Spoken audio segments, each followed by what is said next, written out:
Useimmat kristilliset kesäjuhlat suviseurat ovat alkaneet Porin Kirjurin luodossa. Poriin odotetaan jopa yli 70 000 vanhoillislestadiolaista. Toimittajamme Jari Pelkonen on seurannut vieraiden saapumista tapahtuma-alueelle. Jari, joko suurin ruuhka on ohi? Niin, ei ole vielä ihan ruuhkat helpottaneet, sillä kyllä tänne väkeä saapuu vielä ihan jatkuvasti. Viimeisimmän arvion mukaan täällä on nyt noin 50 000 ihmistä saapunut tänne alueelle, mutta suuri ruuhkapiikki on vielä edessä päin. Itse asiassa koska se isoin piikki on? No ehkä mennään tuohon 22.02 väliseen aikaan, niin tällä hetkellä tulee semmoinen 300 yksikköä tunnissa sisään. Tarvioi, että tämän seuraava 8 tunnin aikaan semmoinen 1500 yksikköä tämän tulee vielä. No miten tuo ihmisten sovittaminen tällä alueella on sujunut?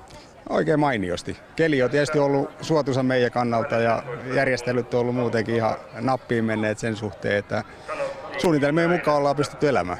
Etukäteen on pelätty esimerkiksi niitä kasitien ruuhkia. Onko kasitie säilynyt ilman suurempia ruuhkia?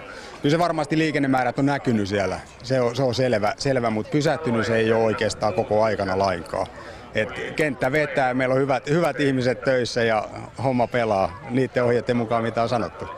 Ja kuten näkee, täällä tosiaan on aika paljon ihmisiä ja nämä ihmiset tosiaan tarvitsevat paljon syötävää, juotavaa, virvokkeita. Mitäs myymälöissä tuo väkimäärä on otettu huomioon? Kyllä meitä on kuule säät suosinut tällä hetkellä, eli jos me puhutaan karkeasta, niin siellä on pitkät jonot ja halutaan auttaa ja palvella seuravieraita. Mutta jätskiä on aika paljon. Mennään ottaa tuosta pojilta jätskit nimittäin. Saamani tiedon mukaan täällä on 500 000 jäätelöä varattu tälle vieraalle. Meillä on alueella nyt lähes 500 jäätelöä ja toimittaja on myös luvannut, että jos vähenee kesken loppuun, niin lisää löytyy. Eli jäätelöt ei lopu tältä alueelta. Näin. Ja toivottavasti ei myöskään helle. Me jäädään tänne nyt hellimään jäätelöiden kanssa. Näin me toivotaan.